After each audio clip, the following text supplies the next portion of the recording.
The scent of aged paper and warm leather was Clara Thorne's oldest friend, a fragrant embrace that greeted her every morning in the quiet sanctity of her workshop. Her shop, the Bound Tome, nestled on a cobbled lane in the heart of Stonemere, was more than just a place of business. It was a sanctuary for forgotten stories, a haven where tattered histories found new life under her gentle, skilled hands. Outside, the village of Stonemere was just beginning to stir.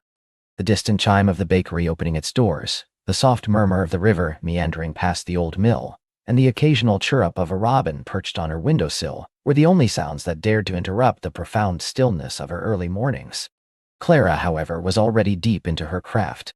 Her fingers, stained faintly with ink and glue, moved with a practiced grace, meticulously applying a new spine to a Victorian novel, its pages yellowed with time, but its story still vibrant. Clara was a creature of habit, and her habits were as comforting as a well-worn blanket.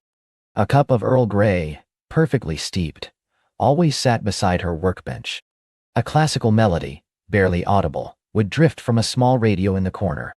And her gaze, though focused intently on the task at hand, would occasionally drift to the window, watching the slow dance of dust motes in the morning sunbeams, or the first villagers embarking on their day. She was in her mid-30s, with soft brown hair often escaping its braid in wisps around her kind, intelligent eyes. Her life was a quiet tapestry woven with the threads of other people's stories, both those within the books she mended and the occasional glimpses she caught of their owners. She loved her solitary world, found profound satisfaction in restoring beauty, and felt a deep connection to the history each book carried.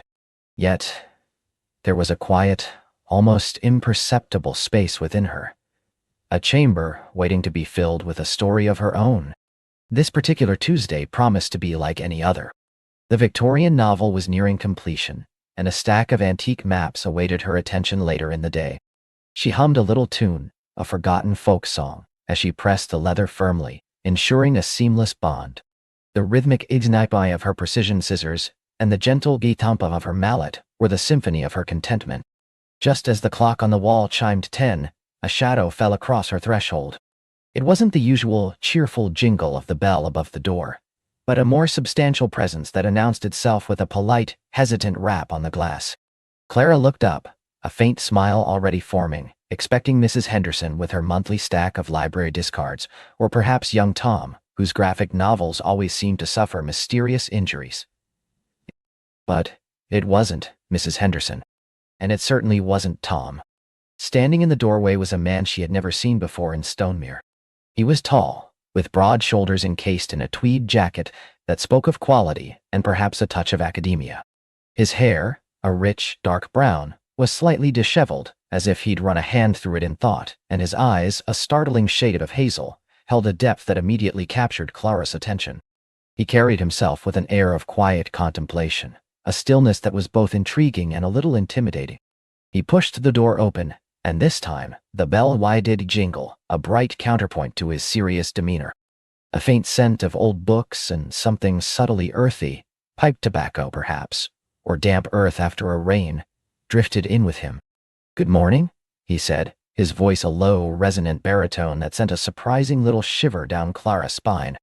It was a voice that belonged in hushed libraries, or perhaps narrating documentaries about ancient ruins. "I hope I'm not disturbing you."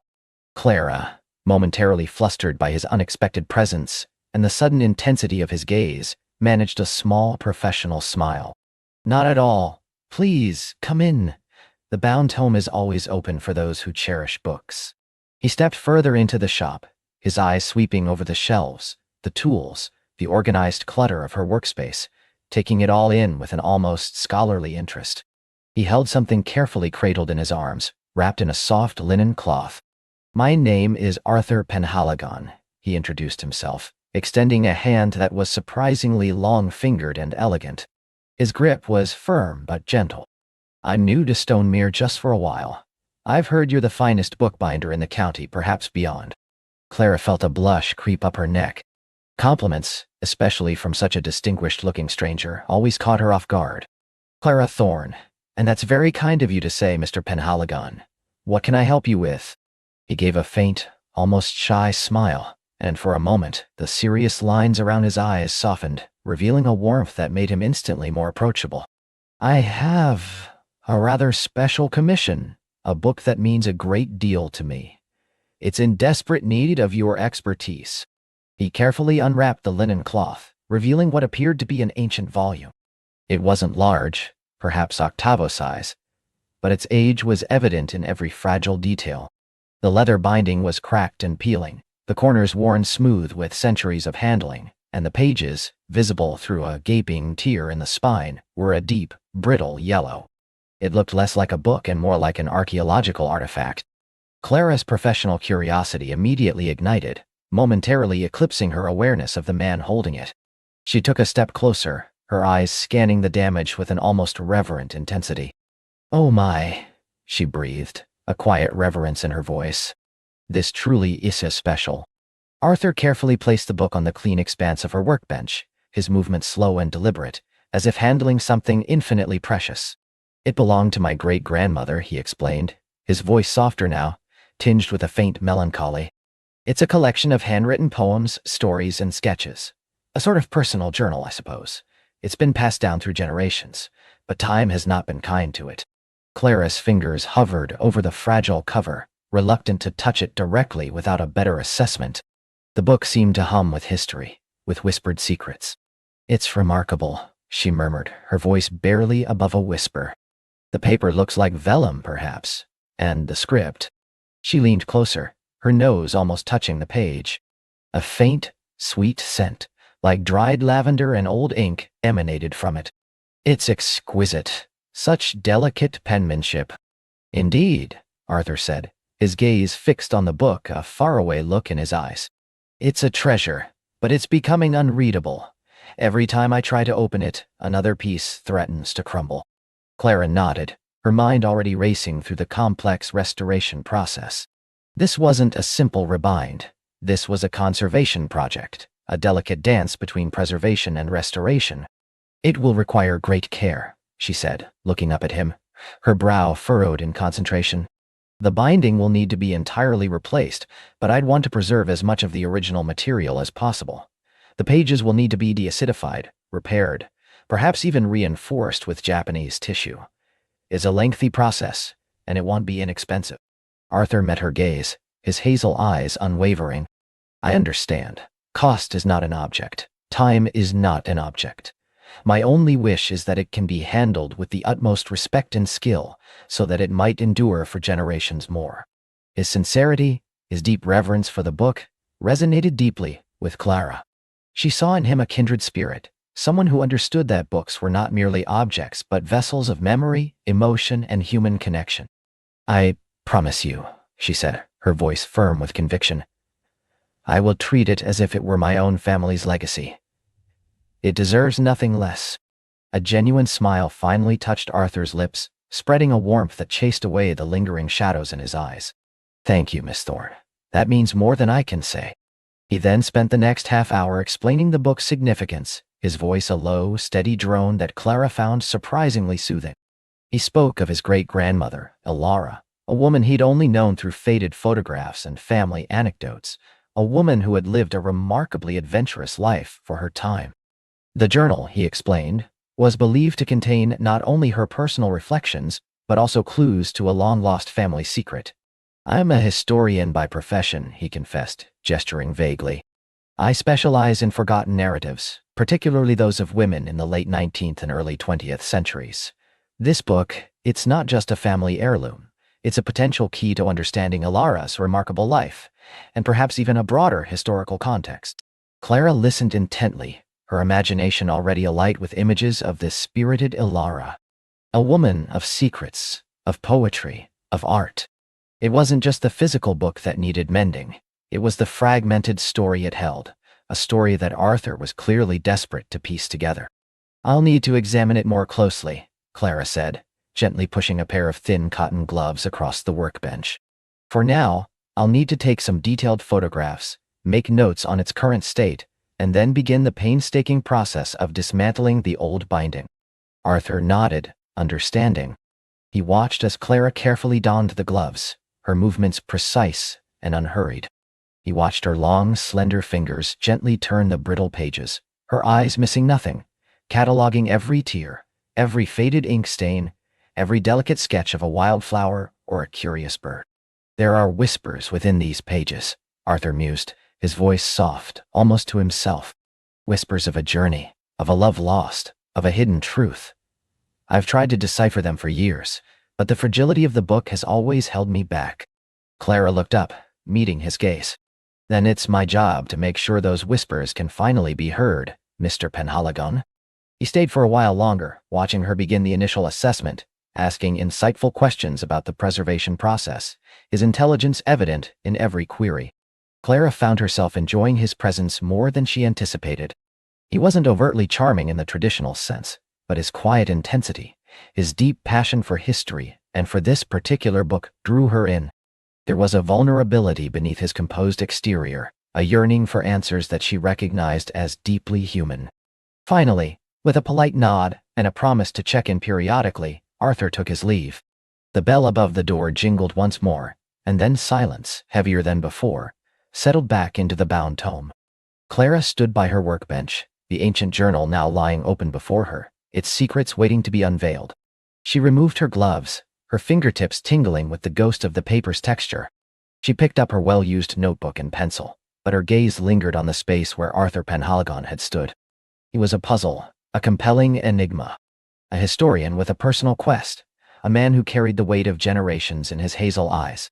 And he had brought to her not just a book, but a fragment of his own story, a trust that felt surprisingly profound. She picked up the linen cloth he'd used to wrap the journal. It carried his faint, earthy scent, a subtle reminder of his presence. She folded it neatly and placed it aside, her mind still replaying the cadence of his voice, the way his eyes had crinkled at the corners when he'd smiled. This wasn't just a commission, it was an invitation. An invitation into a family's history, into a woman's forgotten life, and perhaps into the quiet, intriguing world of Arthur Penhaligon. Clara took a deep breath, pushing aside the unexpected flutter in her chest.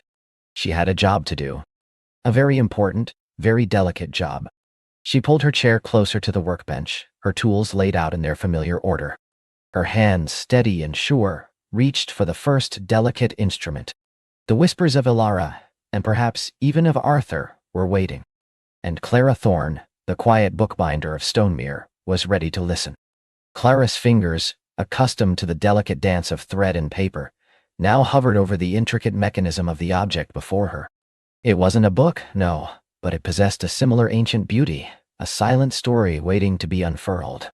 Arthur had called it an instrument, but it looked more like an exquisitely crafted music box, small enough to fit in the palm of her hand, made of dark polished wood inlaid with mother of pearl. Its surface was worn smooth in places, hinting at countless touches over generations. She picked up her smallest magnifying glass, a jeweler's loupe, and leaned closer. The music box lid was a miniature tableau, a winding path leading to a small, stylized rose garden. The mother of pearl shimmered with an ethereal glow, catching the soft light from the window. Her task was to clean it, to repair a tiny, almost imperceptible crack near one of the hinges, and to coax any secrets it might hold from its silent depths. She began with a soft brush, dusting away years of accumulated dust from the delicate carvings. As she worked, a faint, almost imperceptible scent wafted up. Old wood, dried potpourri, and something else. A whisper of lavender. It was a scent that evoked forgotten attics and hushed memories. Her gaze drifted to a series of tiny, almost microscopic engravings along the box's base. They weren't decorative. They looked like minuscule symbols, almost like a secret code. Using a needle-thin probe and her magnifying glass, she carefully traced one. It resembled a tiny bird, mid-flight. Next to it, a miniature star. And then, a series of what looked like musical notes, though she couldn't discern a melody from them. Her heart gave another little skip. This was more than just a repair job. This was a puzzle. And Clara, with her methodical mind and deep appreciation for history, loved puzzles. Hours passed in the quiet rhythm of her work. The sun dipped lower, casting longer shadows across her workbench. She had cleaned the exterior, polished the mother of pearl to a soft gleam, and carefully repaired the hinge. Now, she was focused on the internal mechanism. It was seized, refusing to turn. Using a tiny amount of watchmaker's oil, Applied with the precision of a surgeon, she worked on the gears. Slowly, painstakingly, they began to yield. A faint click, then another. And then, with a hesitant sigh of ancient springs, the music box began to play. It was a delicate, lilting melody, melancholic yet hopeful, like a forgotten lullaby. It filled the quiet workshop, a silvery thread of sound weaving through the stillness. Clara froze, her breath held. The music wasn't just beautiful, it felt profoundly intimate, a private emotion given voice. As the melody finished, a tiny, almost invisible panel on the underside of the lid popped open with a soft "Heath whip ye." 2. Inside, nestled in a velvet-lined recess, was a folded piece of aged parchment, no bigger than her thumbnail. Clara's hand trembled slightly as she reached for it. This was Clara. This was the whisper. Carefully, she unfolded the parchment. The script was tiny, elegant, and faded, written in sepia ink. It was a single line, a couplet. Though years may fade and seasons turn, my heart for you will ever burn. Benin. Below it, a small faded drawing of a single forget-me-not flower. A profound sense of wonder settled over Clara. This wasn't just an object. It was a testament, a secret message of enduring love. She felt a surge of empathy for Clara, whoever she was, and for the recipient of such a tender sentiment. What was her story? Who was the you? A soft knock at the workshop door made her jump, nearly dropping the precious parchment. She quickly refolded it and placed it back into its hidden compartment, closing the panel just as Arthur Penhaligon stepped inside. He carried a tray with 2 steaming mugs and a plate of shortbread biscuits. His presence, as always, was quiet, yet it filled the room.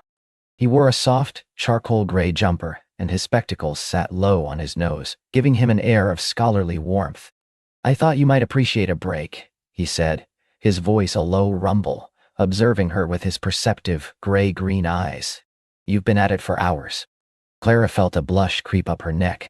She'd been so absorbed, she hadn't noticed the time, nor the deepening dusk outside. "Thank you, Arthur. That's very kind." He placed the tray on a clear space on her workbench, the aroma of Earl Grey tea filling the air. He didn't immediately ask about her progress, but his gaze went to the music box, now gleaming under the light. "It's beautiful," he murmured, picking up one of the mugs and offering it to her. You have a gift, Clara." "It's coming along," she said, taking the mug, her fingers brushing his for a fleeting moment. The warmth of the mug was comforting, but the warmth from their contact lingered. "I managed to get the mechanism working." She hesitated, then decided to share her discovery. Arthur, after all, was the owner, and his quiet respect for the past seemed genuine. "And I found something else." She carefully opened the hidden panel again, revealing the tiny parchment. Arthur leaned closer, his brow furrowed in curiosity.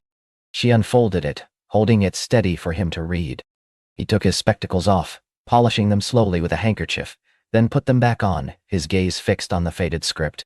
A soft sigh escaped him. "Remarkable," he breathed, his voice barely above a whisper. "Clara, she was my great-great-aunt. This house belonged to her, originally. My family has always known she was a bit unconventional. But we never knew about it." He gestured vaguely at the parchment. "A secret admirer, perhaps?" Clara felt a pang of protectiveness for Ilara's secret. "Or a secret love," she suggested softly.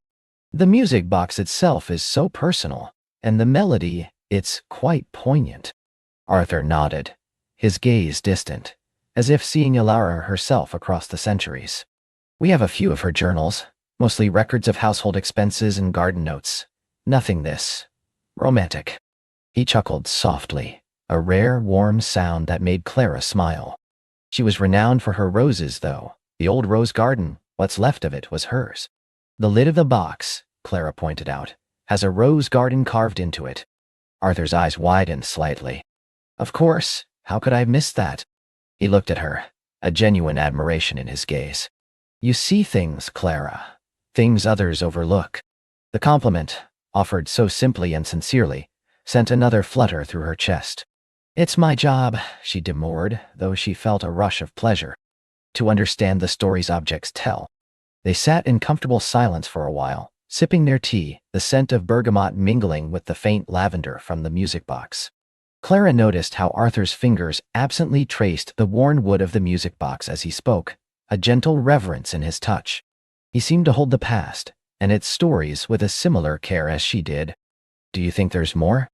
Arthur asked finally, breaking the quiet. "More clues to Ilara's secret?" "Perhaps," Clara replied. "The tiny symbols on the base. I haven't deciphered them yet. And the music box itself might have more to reveal. Sometimes, these old pieces have layers." "Then you must continue your excellent work," he said, pushing the plate of shortbread closer to her. "And if you need anything at all, please don't hesitate to ask. I'd be fascinated to learn more about Ilara. It seems she had a richer inner life than our family records suggest." Clara nodded, taking a shortbread biscuit. It was buttery and crisp, a comforting counterpoint to the unfolding mystery. "I'll do my best," she promised. After Arthur left, the workshop felt both emptier and fuller. Emptier without his quiet presence, fuller with the lingering warmth of his tea and the weight of Ilara's secret. Clara picked up the music box again, examining the symbols with renewed focus. The bird, the star, the musical notes. Could they be a key to something else? A location? A date? Or perhaps a name? She imagined Ilara, perhaps a young woman secretly carving these symbols, pouring her heart into this small, precious object. She spent the next few days absorbed in Ilara's music box. The symbols proved to be a simple cipher, a substitution code where each symbol represented a letter. It took her an entire afternoon, cross-referencing against common phrases and names from the era, but finally, it clicked. The bird stood for L, the star for A, and the musical notes, when grouped, spelled out OVE. It was a lover's code, childishly simple, yet profoundly heartfelt. The full message, painstakingly deciphered, read, "Leave me not." Clara felt a lump form in her throat. Ilara's love, it seemed, was not just secret, but perhaps also tinged with anxiety, a fear of loss. Was her beloved forced to leave? Was it a forbidden love? Arthur continued his quiet visits, always at the end of the day, always with a thoughtful offering, sometimes tea, sometimes a slice of cake from the village bakery, once even a small, fragrant bouquet of wildflowers, hand-picked from the meadow behind the house. He never disturbed her when she was deeply focused, but simply sat nearby, reading a book or observing her work, a companionable silence settling between them. He was a man of few words, but his presence was a gentle anchor. Clara found herself looking forward to these moments, the slow unwinding of the day, the shared quietude. She'd catch him watching her, a soft, unreadable expression in his eyes, and a warmth would spread through her. One evening, as she presented him with the deciphered message, "Leave me not," Arthur looked visibly moved. "My dear Ilara," he murmured, running a hand through his slightly disheveled hair. "This changes everything we thought we knew about her. Did your family ever mention a specific person in her life?" Clara asked, her voice soft. Arthur frowned thoughtfully. "Only a distant cousin, a Captain Elias Thorne. But he was married with children, and Ilara never married. There was always a vague story about her having a broken heart, but no details. She simply lived here, quietly, tending her roses until her passing." He paused, a flicker of something resembling regret in his eyes. Perhaps she kept her secret too well. Clara felt a sudden jolt. Thorne. Her own surname. A strange coincidence or something more. "Thorne, you said?" "Yes, Elias Thorne," Arthur confirmed, looking surprised by her reaction. "Do you think?" "It's my surname," Clara explained, a curious excitement bubbling within her. "Though Thorne is not uncommon, still." Arthur's eyes met hers, a shared spark of wonder passing between them. "Imagine that," he said, a genuine smile gracing his lips. "Perhaps this isn't just sheer horror, but your story, in a way." The idea, the possibility of a shared ancestral connection, however tenuous, felt profoundly right. It added another layer of intimacy to their collaboration, a thread connecting them not just in the present, but through the echoes of the past. "The rose garden," Clara mused, looking out the window towards the fading light. "You said Ilara was known for her roses, and the music box has a rose garden on its lid. The forget-me-not, perhaps there's more to be found in the garden itself." Arthur's gaze followed hers, a thoughtful expression on his face. "It's overgrown now, of course, but the original layout is still discernible. We could explore it tomorrow if you'd like, after you finish with the music box, of course. I think the music box has yielded all its secrets for now, Clara said, gently closing the lid. It's a beautiful piece, Arthur. I have cleaned it as best I can and repaired the hinge, and now we know a little more about its original purpose. He picked up the box, turning it over in his hands, his fingers brushing the mother-of-pearl inlay. Thank you, Clara. Truly. You've brought a part of my family's history back to life. He looked up, and his gaze, usually so reserved, held a warmth that made her breath catch. And I've enjoyed your company immensely.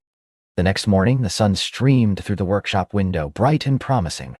Clara felt a lightness in her step as she packed a small bag with gardening gloves, a trowel, and a small sketch pad. The thought of exploring Ilara's garden with Arthur filled her with a quiet anticipation that had little to do with historical discovery and everything to do with him. Arthur was waiting for her outside, dressed in practical gardening clothes, a wide-brimmed hat shielding his eyes. He carried a larger spade and a basket. Ready for an archaeological dig of sorts? He asked, a hint of amusement in his voice. Ready as I'll ever be, Clara replied, a genuine smile gracing her lips. The rose garden was indeed overgrown. Thorns tangled with weeds, and what were once neat pathways were now barely discernible tracks through a wilderness of green. But even in its wild state, the remnants of its former glory were evident. Ancient, gnarled rose bushes, some still bearing faded, fragrant blooms, fought for light among the brambles. Ilara's journals mention a specific variety of climbing rose she was particularly fond of, Arthur said, consulting a small leather-bound book he'd brought. The Crimson Kiss. She wrote about a specific arbor where it flourished.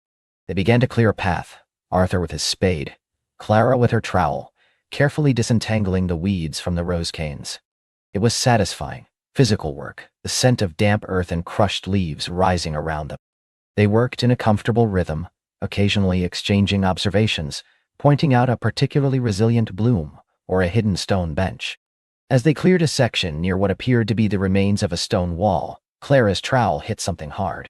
She knelt, carefully brushing away the soil.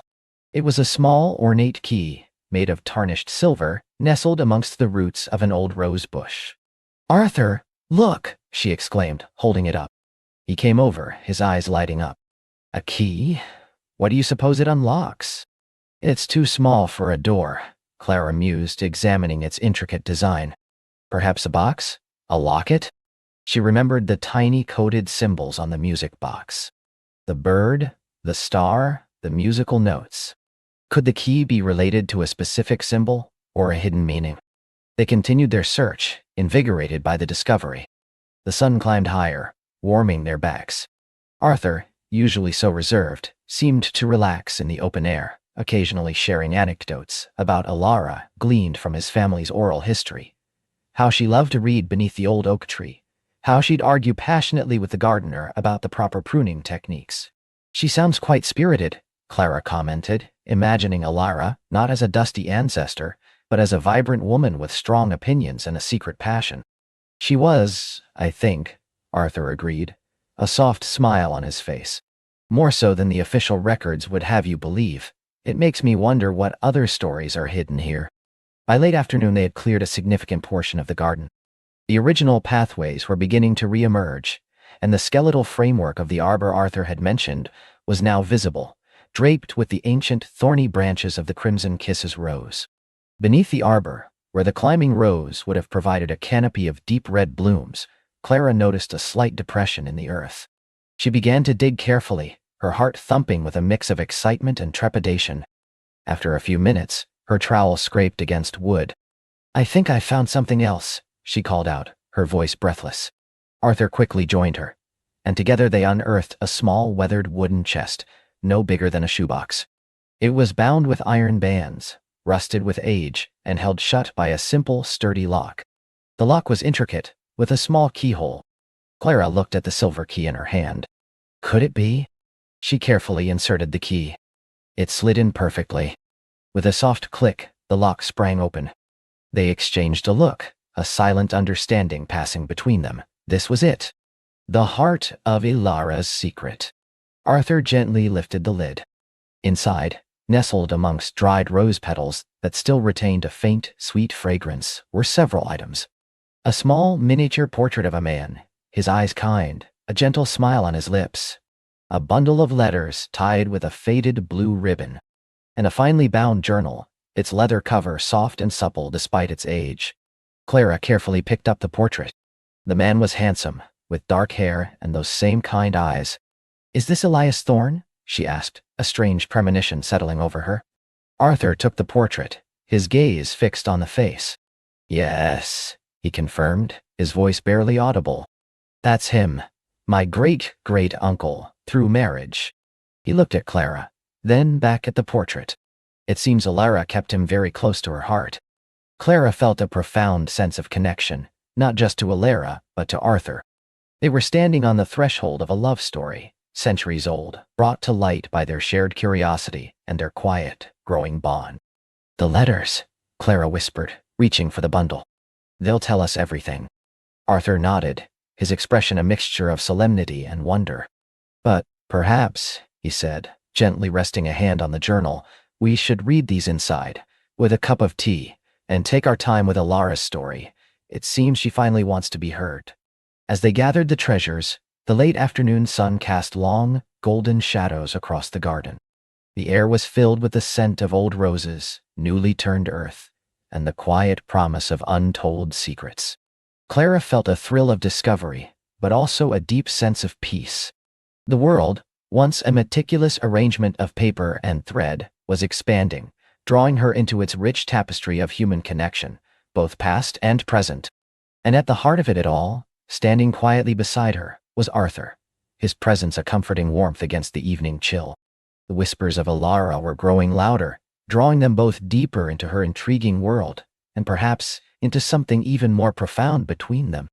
The whispers of Alara were growing louder, drawing them both deeper into her intriguing world, and perhaps into something even more profound between them. Clara felt a shiver, not of cold, but of profound understanding. The air in the archives, usually still and heavy with the scent of aged paper, now seemed to hum with unseen energy. She looked up at Arthur, whose gaze met hers with an intensity that made her breath catch. The soft glow of the desk lamp illuminated the fine lines around his eyes, the gentle curve of his lips, and a spark of shared wonder. "It's remarkable, isn't it?" he murmured, his voice a low, comforting rumble. "To feel so close to someone who lived centuries ago." Clara nodded, unable to articulate the swell of emotion in her chest. It wasn't just Alara's proximity she felt, it was Arthur's. His presence was a steady anchor in this swirling sea of history, making the abstract feel tangible, the distant feel near. "We should probably pack up for the night," she managed, her voice a little breathy. "My brain feels delightfully full." Arthur chuckled, a warm melodic sound. "Mine too. A good kind of full, though, like discovering a hidden chamber in a familiar house." He began carefully stacking the parchments, his movements precise and respectful. As they meticulously returned the documents to their acid-free folders, a comfortable silence settled between them, punctuated only by the rustle of paper and the soft click of latches. Clara found herself stealing glances at Arthur, observing the thoughtful frown on his brow, the way his fingers paused to trace an ancient script before placing it away. She realized she was no longer just observing a colleague, she was observing Yin. And the quiet thrill of that realization was a new kind of discovery. When the last box was secured, Arthur straightened up, stretching his broad shoulders. "Would you care to grab a bite to eat? There's a small bistro a few blocks from here that makes an excellent shepherd's pie, or if you prefer, I could walk you home?" Clara's heart fluttered. The offer felt less like a polite suggestion, and more like an invitation to prolong the evening, to extend the shared warmth. "Shepherd's pie sounds wonderful," she said, perhaps a little too eagerly, but Arthur only smiled. The bistro was cozy, bathed in the soft amber glow of hanging lamps. They settled into a quiet corner booth, the low murmur of conversation and the clinking of cutlery a gentle backdrop to their own animated discussion. Arthur described his initial fascination with archival work, his passion for connecting disparate pieces of history, and the sheer joy of uncovering forgotten stories. Clara, usually reserved, found herself opening up, sharing her own meticulous journey into the world of preservation, the quiet satisfaction of ordering chaos, and the unexpected delight of finding beauty in the forgotten. "I used to think history was a static thing," Clara confessed, stirring her tea. Neatly categorized, filed away. But working on Alara with you, it feels alive, like we're having a conversation across time. Arthur's eyes gleamed. Exactly. And Alara, she's certainly got a lot to say, hasn't she? Those letters, the poetry, there's a fierce spirit there, an untamed elegance. They talked for hours, the shepherd's pie devoured, the tea growing cold, their words weaving a tapestry of shared insights and burgeoning connection. Clara found herself laughing more easily than she had in years, charmed by Arthur's dry wit and his genuine curiosity. He listened intently, his gaze unwavering, making her feel seen and understood in a way she hadn't realized she craved. As Arthur walked her to her doorstep, the street lights cast long shadows, and a gentle night breeze rustled the leaves of the old oak tree in her front yard. The air was cool, but a pleasant warmth bloomed in Clara's chest. "Thank you, Arthur," she said, turning to face him. "For dinner, and for everything. For making Alara's world feel so real." He smiled, a soft, tender expression that made her heart ache in a lovely way. "Thank you, Clara, for letting me be a part of it. I look forward to seeing what else Alara has in store for us tomorrow." Their eyes lingered for a moment, a silent question passing between them, before Arthur finally gave a small nod. "Good night, Clara." "Good night, Arthur." She watched him walk away, his silhouette disappearing into the shadows, a wistful sigh escaping her lips. Stepping inside her quiet home, the meticulous order of her living room suddenly felt less comforting, more empty. Her mind, however, was anything but empty. It was filled with Alara's whispers, and Arthur's warm smile, and the thrilling prospect of tomorrow. She drifted off to sleep, a rare, contented smile on her face, dreaming of faded ink and a future yet unwritten. The next morning, Clara arrived at the archives with a spring in her step and a lightness in her heart that surprised her. The usual Tuesday morning dread was entirely absent, replaced by a vibrant anticipation. Arthur was already there, his head bent over a stack of leather-bound ledgers, a ray of morning sunlight illuminating the dust motes dancing around him. He looked up as she approached, his face breaking into a welcoming smile. "Good morning, Clara," he said, his voice as warm as the sunshine. "I took the liberty of pulling some more of the Alara collection. Specifically, her family's estate records. I thought it might give us a broader context for her life, beyond her personal correspondence." "Excellent idea," Clara replied, feeling a surge of energy. Sometimes the mundane details of life can reveal the most profound truths. They spent the morning immersed in the dry, yet surprisingly illuminating, world of 18th century land deeds, inventory lists, and household accounts. While not as immediately captivating as Alara's poetry, these documents painted a clearer picture of her station, her family's wealth, and the responsibilities that would have been placed upon her. They discovered that Alara's family, the Athertons, were prominent landowners, but also patrons of the arts and sciences, a detail that resonated deeply with Clara.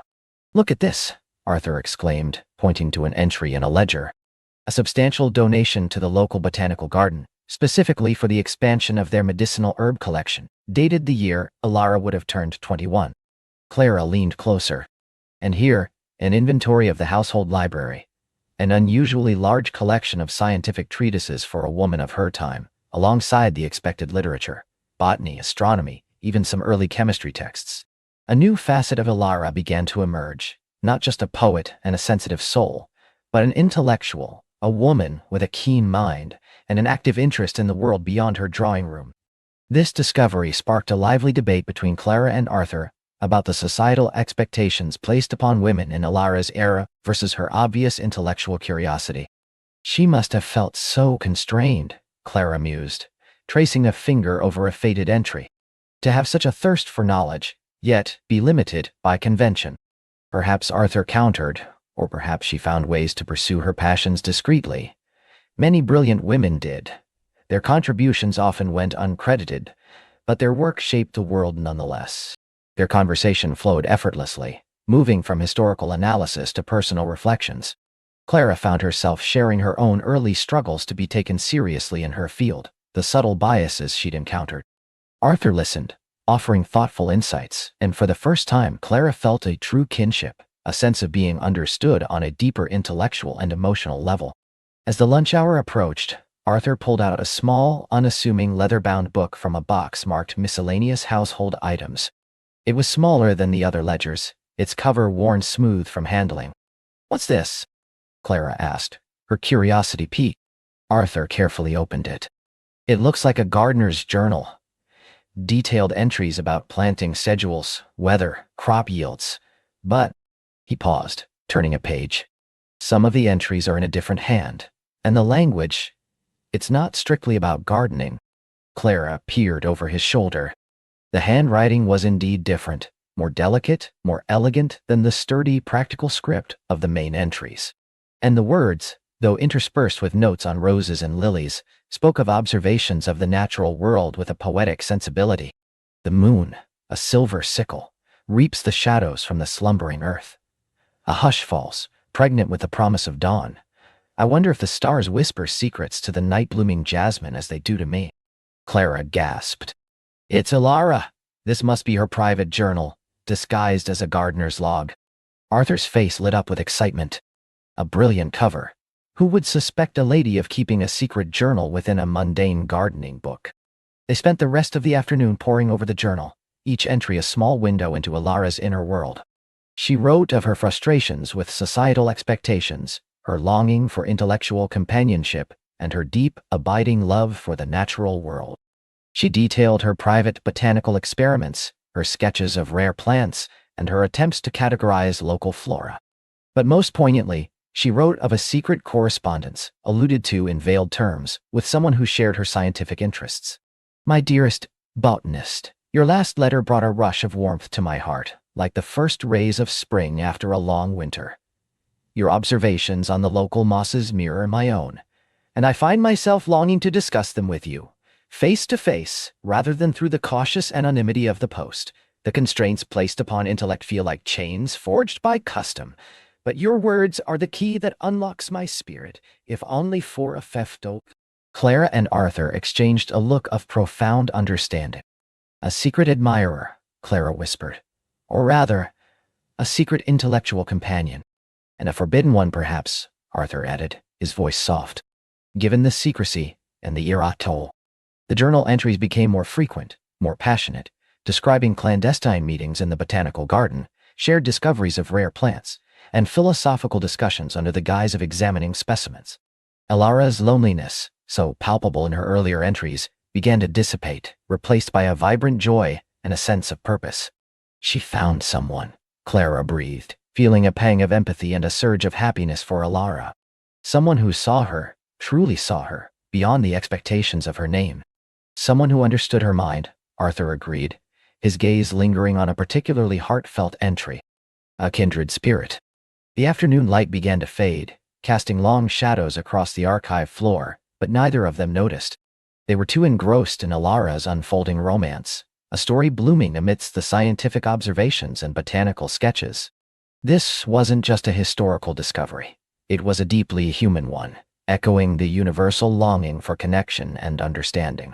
As they carefully closed the journal for the day, a new question hung in the air. Who was botanist? And what became of their secret love? The mystery deepened, but now it was tinged with romance and the hopeful yearning of two souls finding each other against the odds. The next few days blurred into a delightful rhythm of discovery. Each morning, Clara arrived at the archives with a sense of buoyant anticipation, eager to pick up where they had left off. Arthur was always there, a quiet presence of focused energy, and their shared purpose felt increasingly like a dance, a harmonious partnership. They continued to comb through Alara's journal, piecing together the fragments of her secret love affair. Botanist, they learned, was a local physician, Dr. Elias Thorne, a widower with a shared passion for botany and a surprisingly progressive mind. Their relationship, conducted in hushed tones and hidden letters, blossomed against the backdrop of the town's conservative society. Alara's entries spoke of Elias's gentle humor, his profound knowledge, and the exhilarating freedom she felt in his company. One entry, written with a particularly delicate hand, caught Clara's eye. "Elias spoke today of the impossibility of our union, of the whispers and judgments that would follow us. My heart aches, but my mind understands. Yet to have known such a connection, even in secret, feels like a rare bloom in a barren land. My soul feels nourished by his presence, however fleeting." Clara felt a profound sadness. They couldn't be together openly, she murmured, her voice thick with emotion. The scandal would have ruined them both. Arthur reached across the table, his hand gently covering hers for a fleeting moment, a silent gesture of comfort. It was a difficult time for unconventional love, especially for a woman of her standing, but the depth of their connection is clear.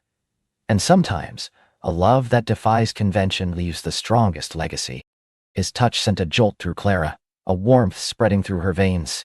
She met his gaze, and in his eyes she saw not just empathy for Clara, but a deeper understanding, a quiet recognition of the emotional landscape they were navigating together. That evening, after another day of poignant discoveries, Arthur suggested a change of scenery. "There's a small botanical garden not far from here," he said, packing up the documents. "I believe it's the very one Clara's family supported. Perhaps seeing it might give us a new perspective on her story." Clara readily agreed. The idea of walking in Clara's footsteps, in a place so central to her secret romance, was irresistible. The garden was a verdant oasis, even in the early autumn chill. Winding paths led through beds of late-blooming flowers and ancient trees, their leaves beginning to turn vibrant shades of gold and crimson. The air was crisp and smelled of damp earth and decaying leaves, a comforting earthy scent. They walked in comfortable silence for a while, the rustle of leaves underfoot the only sound. Clara imagined Clara and Elias here, their heads bent together over a rare fern, their hands brushing as they reached for a blossom, their voices hushed with shared secrets and growing affection. "It must have been so bittersweet for them," Clara finally said, her voice soft. "To find such a profound connection, only to have it confined to these hidden moments." Arthur nodded, his gaze distant, as if seeing the past unfold before him. The societal expectations were immense. To challenge them would have meant ostracism, potentially ruin. But to deny such a connection, that's a different kind of ruin. He paused, then turned to her, a thoughtful expression on his face. "What about you, Clara? Have you ever had to choose between expectation and your heart's true calling?" Clara was taken aback by the personal question, but Arthur's gentle sincerity invited honesty. She thought of her own life, so carefully constructed, so meticulously ordered. "In a way," she admitted, "I always felt a pull towards the quiet world of archives, of preservation. It wasn't the most glamorous path, not what some expected from me. But it felt right. It felt true." She hesitated, then added, "Until now, it was enough. The order, the quiet satisfaction. But lately, with Ilara's story, and with you, it feels like there's more to discover. A different kind of truth." Arthur's hand found hers, his fingers gently intertwining with hers as they continued to walk. His touch was warm and reassuring, a silent acknowledgement of her vulnerability. "Perhaps that's Ilara's greatest legacy," he said, his voice a low, intimate murmur. "To remind us that life, like history, isn't meant to be neatly filed away. It's meant to be lived, to be felt, to be explored, even when it means stepping outside the lines." They walked on, their hands clasped, the conversation shifting to their own lives, their hopes, their quiet dreams. Clara found herself telling him about her childhood fascination with old books, her longing for a sense of belonging, and the unexpected joy she found in the meticulous details of her work. Arthur, in turn, spoke of his wanderlust, his years spent working in various archives around the world, and a quiet longing for a place to truly settle, a story to truly call his own. The sun began to dip below the horizon, painting the sky in hues of orange and purple. They found a secluded bench beneath a sprawling oak tree, its ancient branches reaching towards the fading light. As they sat, the silence that fell between them was no longer filled with the echoes of history, but with the quiet hum of their own growing connection. Arthur turned to her, his eyes serious, yet tender. "Clara," he began, his thumb gently stroking the back of her hand. "I know we came here for Clara, but I find myself thinking of you more and more. This journey, this discovery, it's become something entirely new with you beside me." Clara's heart pounded, a joyous, hopeful rhythm. She looked into his eyes, seeing a depth of feeling that mirrored her own. "I feel it too, Arthur," she whispered, her voice barely audible. "My world felt complete, neatly organized. But you've shown me there's so much more. You've made me realize I want more. He leaned closer, his gaze dropping to her lips, then back to her eyes. May I? He asked, his voice a soft invitation. Clara didn't need words. She simply leaned in, meeting him halfway. His lips were soft, warm, and surprisingly tender, a gentle exploration that sent shivers down her spine and warmth through her entire being. It was a kiss that tasted of autumn leaves and old paper, of shared secrets and newfound hope. A kiss that felt like coming home. When they finally broke apart, it was with a shared sigh, a lingering sense of wonder. Arthur's hand moved to cup her cheek, his thumb stroking softly. Clara, he murmured again, his voice husky. This is unexpected and wonderful. Clara leaned into his touch, her eyes sparkling. More than wonderful. They stayed there for a long time, simply holding each other, watching the last vestiges of twilight fade into the velvet darkness of night. The air grew colder, but Clara felt an inner warmth that chased away any chill. Ilara's story, once a meticulous arrangement of paper and thread, had indeed expanded, drawing her into its rich tapestry of human connection. And at the heart of it all, intertwined with the whispers of the past, was Arthur, his presence a comforting warmth, his kiss a promise of a beautiful unfolding future. The next morning, the archives felt different. The air crackled with a new energy, a quiet anticipation that wasn't solely about Ilara. Clara and Arthur moved with a subtle grace around each other, their hands brushing more often, their gazes lingering. The shared kiss under the oak tree had transformed their working relationship into something deeper, more personal, yet still imbued with the same intellectual curiosity that had first drawn them together. They returned to Ilara's journal with renewed focus, eager to uncover the final pieces of her story. The entries became more melancholic, reflecting the growing pressure on Ilara and Elias to end their clandestine meetings. Society's whispers, though unheard directly, were felt deeply, threatening their reputations and their peace. The season of our secret garden draws to a close, Ilara wrote, her hand trembling slightly on the page. Ilyas speaks of his duty, of the harm our association could bring to his practice, to my family. My heart rebels, yet my mind comprehends the cruel logic of our world. We spoke of a final meeting, a farewell amidst the fading blooms. To deny the heart is to wither the soul, yet to defy the world is to invite destruction. Clara felt a lump form in her throat. Oh, Ilara, she whispered, her own emotions mirroring the historical figure's pain. What a terrible choice. Arthur's arm gently brushed her back, a comforting gesture. It's the human cost of these rigid structures. But perhaps, even in separation, there was a different kind of strength, a different kind of love. They continued to read, their hearts aching for Ilara and Elias. The final entries in the gardening journal were heartbreaking, detailing their last meeting in the botanical garden, a quiet farewell filled with unspoken longing, and the bitter taste of necessity. Elias had given Ilara a pressed flower, a rare species of fern they had discovered together, and a single, profound letter. The journal ended there, leaving them with a profound sense of incompleteness. What happened to Ilara? Did she ever find happiness again? Did she ever see Elias? We need to find that letter, Clara declared, her voice resolute. If it still exists, it will tell us the rest of their story. Arthur nodded, his jaw set with determination. And the fern? It would have been a cherished keepsake. They scoured the remaining boxes from the Ilara collection, their search now infused with a desperate hope. They found no further journals, no direct correspondence from Elias. The trail seemed to go cold, leaving Ilara's story tragically unfinished. Just as Clara was about to despair, she noticed a small, intricately carved wooden box tucked away at the bottom of a trunk filled with old textiles. It was no bigger than her palm, made of polished mahogany, and felt surprisingly heavy.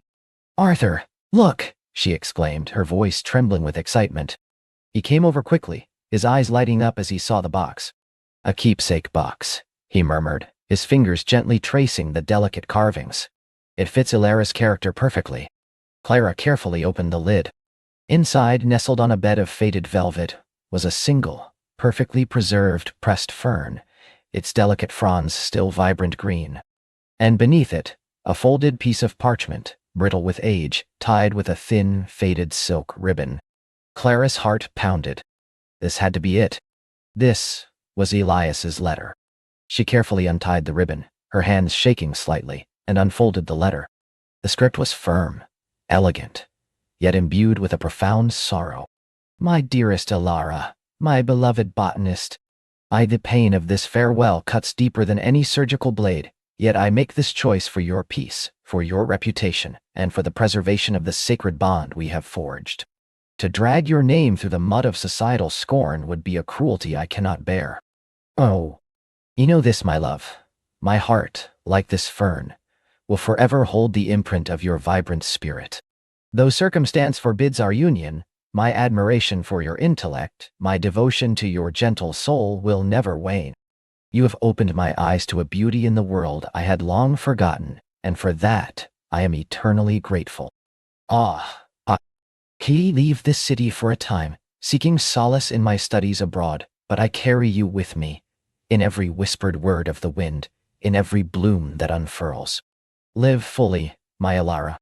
Pursue your passions, continue your brilliant observations. Do not let the world dim your light, even as it denies our love.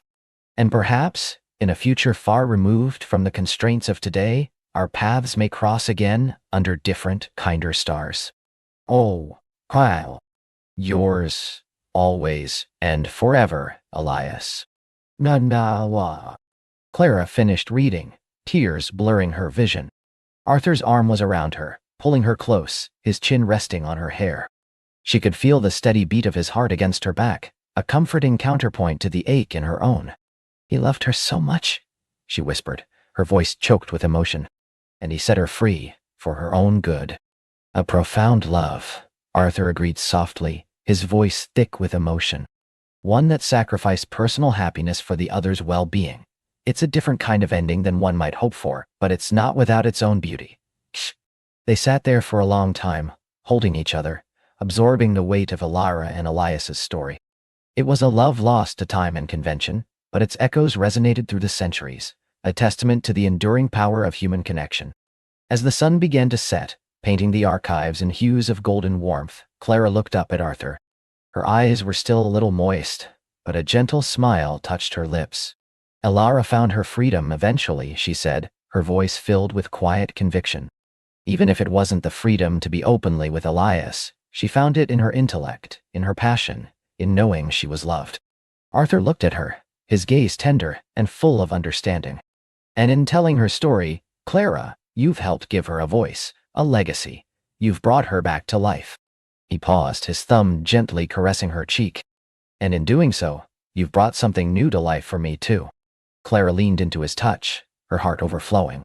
Clara's story, though bittersweet, had opened a door, not just to the past but to a vibrant, hopeful future she hadn't dared to imagine.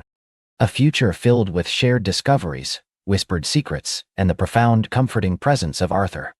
The whispers of Clara had led them to each other, and the journey she knew was only just beginning. There were still so many stories to uncover, so many paths to explore, and now, she wouldn't have to walk them alone. The whispers of Clara had led them to each other, and the journey she knew was only just beginning. There were still so many stories to uncover, so many paths to explore, and now, she wouldn't have to walk them alone. The soft glow of the desk lamp cast long shadows across the room as Arthur gently squeezed her hand. Clara deserved to be remembered, he murmured, his voice a warm balm. Clara met his gaze, her own eyes shimmering. And because of her, we found each other. A comfortable silence settled between them, filled with unspoken promises. In the weeks that followed, their shared pursuit of Clara's lost narrative became the beautiful tapestry of their days. They spent hours poring over old ledgers and dusty archives, deciphering faded script and forgotten letters, and visiting the quiet, windswept places Clara had once known. Each discovery wasn't just about Clara.